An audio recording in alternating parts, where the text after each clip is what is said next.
Hey, Shred Strong crew. Thanks for joining. I know we picked a weird time, or I picked a weird time to host this meeting, but it was all in good intention. Just a lot of things happening at the gym. And then, of course, me getting ready to go on vacation tomorrow. First vacation in a long time. Can't wait. But yeah, I'm so glad that hopefully you're watching the recording and we'll make it short and sweet, kind of like me, pretty concise and to the point. So, first things first, let's dive in to talk about the programming real quick. Lots of glute stuff, lots of butt stuff. And the reason for that is because, hey, the glutes are a real big driver of the cycling movement, really of anything, walking, just any day-to-day tasks, right? Running, I know we have a lot of folks who are runners rather, skiers and snowboarders, things like that. You'll definitely see it, especially in cross-country skiing, especially if you're skate skiing. Whoo, glutes galore with that style of cross-country skiing. But, and I can't forget skating. But I will go ahead and say that the glutes are often just overlooked when it comes to cycling because we often think just a lot of, a lot more quad specific and hamstring specific, but we always think quads, quads, quads, which are going to be the top of your thighs, right? The front of your thighs, which is completely accurate. Those are going to be huge drivers, main drivers on the cycling movement, right? The pedal stroke. But in order to really give some support and comfort to your knees, you want to actually balance the musculature around your entire leg. So when you have strong quads, you also equally want to have really strong and resilient hamstrings as well. And then of course, glutes, your glute, all of the glute muscles, there's multitude of glute muscles. You want to have the strongest and largest muscles in your body, which are your glutes, to be strong and resilient. Okay. They're already going to be strong, of course, just by the nature of what they do for a living and with your daily activities of living. But let's make them as strong as we can in the gym, which is great. So that's why you're going to see a little bit more of a glute heavy routine. Deadlift day, we're going to have a little bit more Bulgarian split squats, some of the hip thrusts and things like that. Now, I want to go ahead and say you're going to see a lot of arguments online about what are the best glute exercises that you can do. They're all great. I'm just going to go ahead and say they're all great. If you feel your glute being worked or your glutes being worked, great. That's actually a good sign. Hamstrings are being worked, great. That's a good sign. That's why you definitely feel the hamstrings a little bit more with Romanian deadlift and your glutes a little bit more with the Romanian deadlift because it's a top down deadlift. All right. So you're starting at the top and then you're working your way down instead of just lifting the barbell off the ground repeatedly. Again, I love regular deadlifts, but it's nice to mix things up because there's so many different varieties of every single movement. But back to what I was saying, you'll see a lot of, especially physical therapists and other trainers and coaches, talk about the best glute exercises. And quite honestly, a lot of them are great. All of them are great. Then you're going to see some folks say, well, this one's a little bit better than this one because on this electrical stimulation test, it's showing a lot more glute recruitment. That's a valid point, of course. However, do we always want to just only do the exercise that is only activating the glute and that's it? Not really, because then you're setting yourself up for a little bit more of an imbalanced type of situation. And again, I'm not real big on, if you know my coaching style at all, I'm not real big on like saying, oh, you're broken if you're imbalanced or whatever. We're humans. We're actually symmetrical, but we're very asymmetrical. Okay. You're going to have a stronger side. You're going to have some imbalances. And I hate you using that word. And that's fine. That's totally fine. My right grip is stronger than my left, and that's okay. But it doesn't mean you're broken, and that's also just something that's dogmatic that I'll never like really prescribe to because I never want anyone to feel like they're broken or like they need to fix something, right? But there's always that chance and that opportunity to make yourself as strong as resilient as possible. And that's what the goal is with all of these glute movements. One of the best, that being said, one of the best glute exercises that I've found over the years is the Bulgarian split squat, which I know a lot of folks are like, oh, but it works, definitely your quads. Yes, it works everything. Works your thigh muscles, works your hamstrings on the back of your thighs, works your glutes.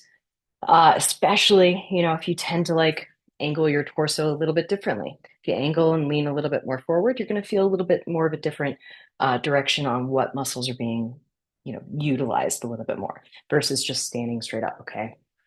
Now, with a Bulgarian split squat, I do give you the opportunity, especially with this next week that we're going into next week, which is week 8 of the tempo, which means It's going to be a push week. We always like that last 1 or 2 weeks of every 4 week cycle to be kind of a push week where you're aiming for about 1 to 2 reps in reserve because that's what's going to help you keep progressing, right?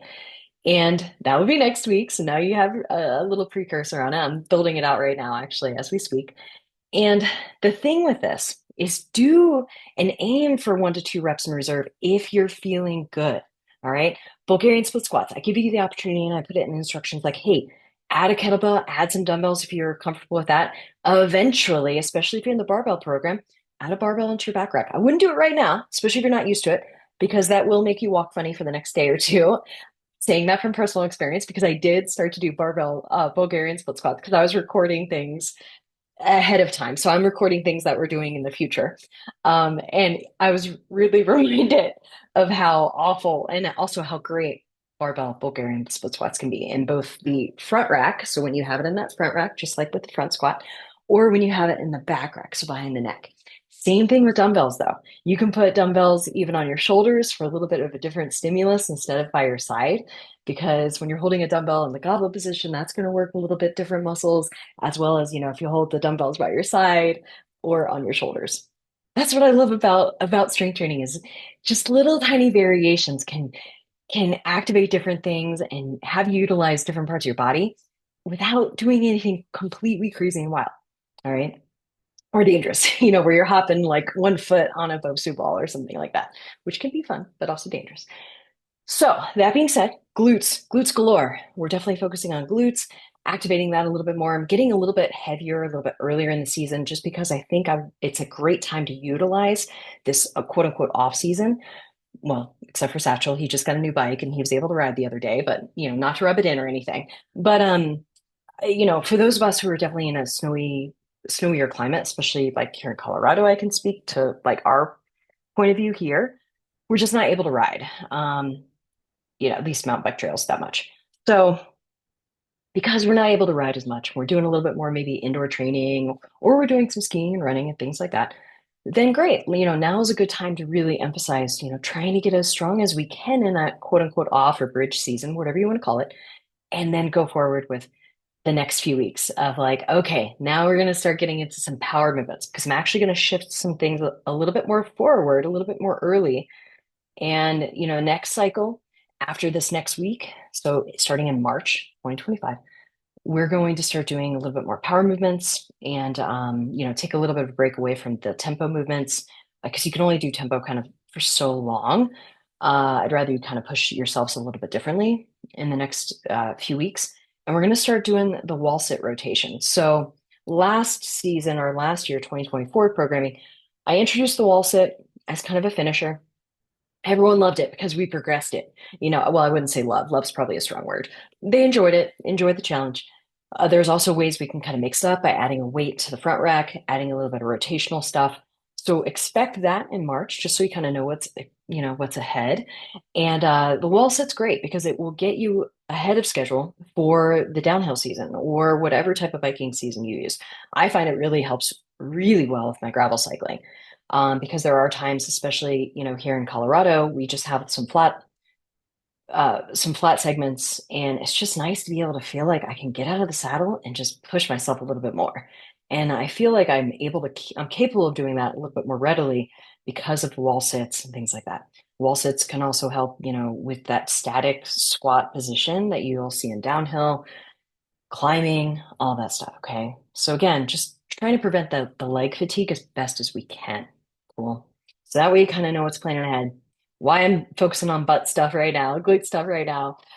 Because, as sore as it might be, hopefully you're starting to notice it's getting a little bit better after the first couple weeks of doing the glute stuff.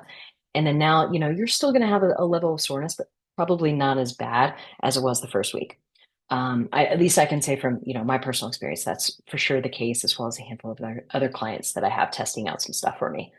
Um, Now, one other thing I want to talk about was, of course, our habit, all right, which is the hydration habit. Here, hold on 1 second. I just got a little bit of an urgent message from my dad. Just hold on. Okay, there we go. Sorry, it popped up. I thought I had my notifications turned off. Hi, Dad. But anyways, so hydration. it's that time of year. Things get a little dry, especially here in Colorado, if you're in an arid climate, Arizona, Mexico, parts of Africa or whatever. So hydration, incredibly important. We started off with, first of all, just kind of finding a fun glass. I know it sounds so silly, but like a glass that you kind of enjoy drinking out of. I know for me, I tend to do uh, hang on to keepsake pint glasses. I don't really drink beer, but I hang on to keepsake pint glasses that I've had for years from just bike rides I've done back when I used to be a roadie and things like that. And it's just fun. So I like to drink out of that stuff. I have like a little Wheat Ridge cyclery glass here from local here in Colorado. It's a little bike shop. For those of you who aren't local, and just from my ambassador days when I used to be ambassador for them. So I have that. Something I enjoy. And what I love about this is actually like a proper pint. So proper 16 ounces if I fill it up a certain way. Water bottles. I know Renee showed her water bottle, when she hopped on first, and Satchel's talking about how he's hydrating as well. So kudos. I know other folks have gotten some messages and things like that. They're finding that they might need to use the restroom a little bit more often, which we'll talk about here in a second, because that's normal. Your body's kind of flushing out, toxins and things like that. And I don't use toxins as like a thing to be scared of. It's just what your kidneys and liver do, right? They flush out toxins in your body. So by hydrating more, your body's able to kind of get rid of some of that stuff, which includes some of those remnants from your strength training sessions. You're breaking down your muscle a little bit, you're causing just a breakdown of your body slightly. That's kind of what happens when you stress your body with strength training, interval training, any type of training, even when you go for a bike ride. That's okay. And by, hydrating properly, you're helping your body kind of support itself and find that equilibrium. Now, I am not under the ill notion that you need to drink a gallon a day. Okay. None of us are bodybuilders, as far as I know. None of us are really trying to like lean out or look like super lean and reduce our salt levels in our body to maybe a dangerous level. So don't, feel like you need to aim for a gallon of water per day. Definitely not the point. And in fact, if you read like literature and things like that, a lot of folks will even say, hey, there's actually not really any level of water you need to drink. They just say 6 to 8 glasses or cups of water a day, just as a good baseline. Because what they find is a lot of folks are, are tending to underhydrate, and we want to avoid that, right? So I like to just kind of use the precursor of like, hey, just take your body weight in pounds, slice that in half, divide it by two, and then go from there. That'll be kind of the rough estimate of ounces to aim for, to strive. All right. But generally, as long as you're having like a cup of water at all your main meals. So if you have 3 meals a day, like 3 round meals a day, great. That's a good baseline. It's a good place to start. You're definitely a lot more hydrated than I'd say like a majority of people. Okay. So just something to think about. There isn't any like hard definition of like how much to hydrate, but there are some things to kind of strive for. And the reason I say that is because a lot of folks, especially when I start to do like nutrition and health coaching with them, a lot of times one of the questions on the intake form is how much water do you think you consume right now? Like how many glasses? Just an estimate, because sometimes people don't pay attention. And a lot of times I'll get a response like, hey, water, what's that? I drink coffee, I drink tea, which is great, because it is fluids. But a lot of times, they're just not drinking enough. And especially when you're in an arid climate, it's just something to be mindful of. And especially on top of that, if you're breathing heavy and trying to perform and strength train and really feel like you can perform well and breathe well on the bike, on top of being in an arid climate, or also a humid climate that also impacts your sweat rate and things like that. So there's both ends of the spectrum, right? Dry climate versus humid climate, and technically you do need to stay hydrated for both for different reasons. Okay, it's just the arid climate, you're going to definitely feel more dry just from the heavy breathing. So again, that can impact your performance and just your happiness level because no one likes to have a dry mouth. But start with just a basic understanding of like, hey, what's a good minimum goal to kind of aim for? There's no failure. Like I'm real big on like not failing when it comes to striving for something, right? Just try to do your best. And then of course, have a fun glass, have a fun bottle, take a bottle with you just so you can kind of have that emotional sport water bottle with you. Only if, especially if you find like you're going to go out, and you're going to be out for a while, maybe shopping with the kids or shopping for yourself or shopping for a new bike, whatever it is, right? If you're kind of feeling like you're out and about, it's really nice. It's eco-friendly. I find just having a little glass of water with you is just nice, kind of, as my grandmother used to say, wet your whistle. But yes, again, nothing like a hard and fast rule, just guidelines, just some nice standard guidelines. And I feel like having a bottle or a glass is just going to make it more interesting for you. Now, water, it's boring AF. It has no flavor, it has no taste unless you're doing, some sort of mineral water, whether it's flat or, or it's still rather, or bubblies, whatever. That's going to have obviously a little bit more of a flavor just because of the mineral taste to it. Now, you can add some flavors. You can enhance some flavors. Add some lemon. I'm real big on like squeezing a little bit of lemon, but I'm also from Florida. I love citrus. I'll squeeze lemon on almost everything, especially seafood. So yeah, lemon. You can add some berries. You can let them marinate in a bottle of water if you want to, in your fridge or whatever speaks to you. If you want to muddle some berries in there, great, do it. Cucumbers, make it spa. I don't know, like whatever makes it more appealing for you. Now, of course, there are other things that you can add to your water that you can get from the local grocery store in a water aisle. And that's going to include things like Mio. There's, I think Crystal Light is still in existence. Again, only if you're interested in something like that. Not necessary. I know sometimes folks are like, well, it has a little bit of additives and things like that, so that doesn't really align with my personal values. Great, don't use them. If it doesn't align with whatever is important to you, do not use them, okay? Just like some suggestions. I have used Mio in the past. It's spelled M-I-O. It's just a little squirt bottle. Some of them do have electrolytes in them. Just kind of depends. I did it like initially when I was just trying to find a way years ago to enhance my water intake a little bit more. And it worked for me, but again, it's not necessary. I'm just real big on lemon, or now I stay hydrated all the time. Water, the taste of water actually, I find it refreshing, but that's just me. Again, I'm not putting that on you, but just works for me. So flavor it, maybe even add water to whatever you need, like a protein mix or something like that.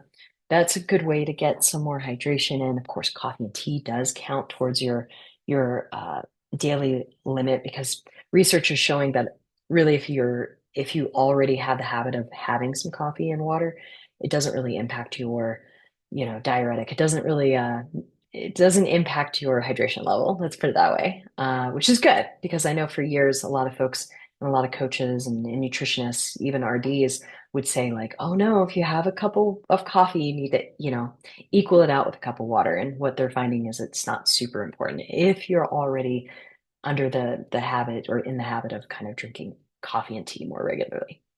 So just find those ways to kind of sneak it in. I find, and one of the habits this past month was to start off the day with just drinking a glass of water. It doesn't have to be like a big glass of water, 16 ounce, because that can be pretty hard. I personally do that. I'm prone to kidney stones, so this habit is actually really important to me because I haven't had a kidney stone since I was like 21, knock on wood, or I think I was 20. It's awful. But in those 15 plus years since that time, what I've found is these things that I've shared. Just having a bottle of water readily accessible, starting the day off with a glass of water, and then just mindfully having some water at every meal is what really made a big difference. And then also because I lived in the South at the time, not drinking as much sweet tea and unsweetened tea as I did. There's a reason they call the South the kidney stone belt. It's because we drink a hell of a lot of tea, and the nitrates in tea can cause some kidney stones for some people who are predisposed for it. It's genetic for me, so don't be scared of kidney stones, but not a pleasant experience. Um, so yeah, that's kind of hydration in a nutshell. If you have any tips and tricks, by all means, I'm all ears. I love sharing tips and tricks when it comes to that. So feel free to unmute. But that's kind of all I have for you this month. Next month, I'm still trying to finalize and figure out like what habit we want to go and dive into for the month of March. And yeah, I don't know. I'm trying to decide. I'm trying to decide. So if you have any ideas, let me know. But I'm definitely like thinking for fiber focus. I don't know. I'm real big on I think you fiber. should go full dry March.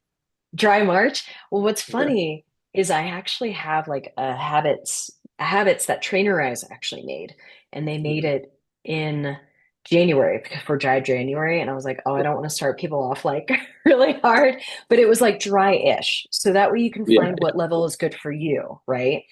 But the habits were in alignment with an app called Sunnyside, I believe it's called, which a couple of Shred Strongers do use because they are, actively trying to reduce like their alcohol intake and they find it's a great app. But I just wasn't sure because I haven't tried Sunnyside yet. And I'm like, oh, maybe I should just make my own, because this habit series, like literally every day had something. And I was like, oh, I don't want to overwhelm people. But it was nice for them to create. So I might just use that habit and like edit it, make it our own, right? Just to bring mindfulness and attention to like alcohol intake first, because I feel like awareness is like the first step, right? Just being aware of how much you drink. And then, is it important? What's your relationship with alcohol? And then figuring out like what's the intake look like for you, you know? I like that idea, Satchel, though. What would you like to see out of it? Well, I mean, I just think it's something that's really helped me, right? If the Mhm. first habit is just asking people to report what their heart rate data looks like after a night of sleep after drinking, that'll Mhm. change most athletes right there. 100%. My HRV, especially as I've gotten older, because I'm 45 I'll be 46 this year, but I'm 45 now. And I've noticed like my HRV overnight tanks and I'll just have a single glass of wine, Hmm. just one. Like I'm not even going crazy or wild. Um, and then, of course, there was one night, it was around the holidays. I did have like two or three beverages that eat, but it was like all day. It was like an all day thing, 3 beverages across the day or something like that. And it was even worse. Not to mention it impacts your sleep, impacts your recovery. And then on top of it, like if you happen to have an autoimmune situation or something else that can kind of really like emphasize the inflammation in your body or things like that, that's just, it's like great. Might as well just call it a night. I don't know. Okay, okay. Thanks for that suggestion. I could be down with that. I could definitely be down with that. Because then, eventually I just would really love to focus on fiber. I was thinking about doing fiber for February because it is Heart Health Month, Heart Awareness Month, with the American Heart Association and things like that. And um, but then I was just like, no, let's do hydration because it's so dry right now. And people were I usually base it on like, hey, what are the messages that I'm kind of getting? People are like, oh, I've got some cramps going on, experiencing leg cramps. I know a couple people experience some glute cramps with some of the glute exercises, which is totally normal. That is totally, totally normal, especially because you're not maybe used to working the muscle in that way. So yeah, it just kind of gets me thinking that way. All right, I could be down with that. Renee, what you got? I probably would go because I already don't drink for many of Yeah, the reasons that you guys all said and some yeah. more. But um, I probably would go focus back on making sure I'm meeting my daily fueling needs. I did Old Man Winter a couple weeks ago and just did not recover because I couldn't fuel during that race because I couldn't 60-mile-per-hour headwinds like required both hands all on Yeah. deck, full focus the whole time, and I still went off the road 3 times. So, like, I just felt the impact of that. I'm 2 weeks later, like, still feeling the impact of not feeling right. So, want to make sure that I'm just doing my daily feeling how I need to because I picked up a bit more intensity of training throughout the Mhm. winter. And I don't know that I've increased fuel intake the way that I need to on the daily, Mhm. let alone during those rides. So, yeah. Yeah. No, that's a good point too. It's such a Yeah, But common you thing. can still I go. felt that too. You Yeah, can still that's go definitely a good one. dry, do dry March, and I'll do my own thing. No, relative energy deficit is like such a real thing, and I find it for all athletes, like I'd say, dare I say, 100% of the athletes I've worked with over the last 15 plus years. they do have some level of relative energy deficit, right? Just in terms of like not getting enough calories in, especially when intensity in training increases, and just kind of not really knowing exactly what to strive for. Mhm. But I will say, that being said, just being mindful of like, oh, hey, cool, I might need to actually increase my intake a little bit more. That is step number one, of course. And then I think it's just a matter of like, okay, what are you comfortable with doing? Would you want to track just a little bit, even just a couple of days, nothing wild. You don't have to get out the food scale if you don't want to, but just like eyeball, and kind of like generalize, like, okay, that's kind of like a 4 ounce chicken breast. And then that's about a cup of rice, just like generalizations, right? And that will at least give you an idea. First of all, like, are you hitting your protein goals for the day, especially as an active individual, as an athlete, and as a woman? Depending especially on your age group, in each of those categories too, because that's also impactful since we do start to lose muscle, a little by little after 30. And then I think on top of that, then it's like, okay, cool. I'm doing enough protein. Am I doing enough carbs? Am I doing enough carbs around my workouts? Am I doing enough carbs, just throughout the day? Especially since carbs can be such a dirty word for a lot of folks. And I think it's just such a hard thing to like let go of, right? It's just because it's been such a dirty word for so long. And especially if you happen to be like, hypoglycemic or hyperglycemic, or you might have like a history of diabetes in your family. So you're already pretty cognizant of that.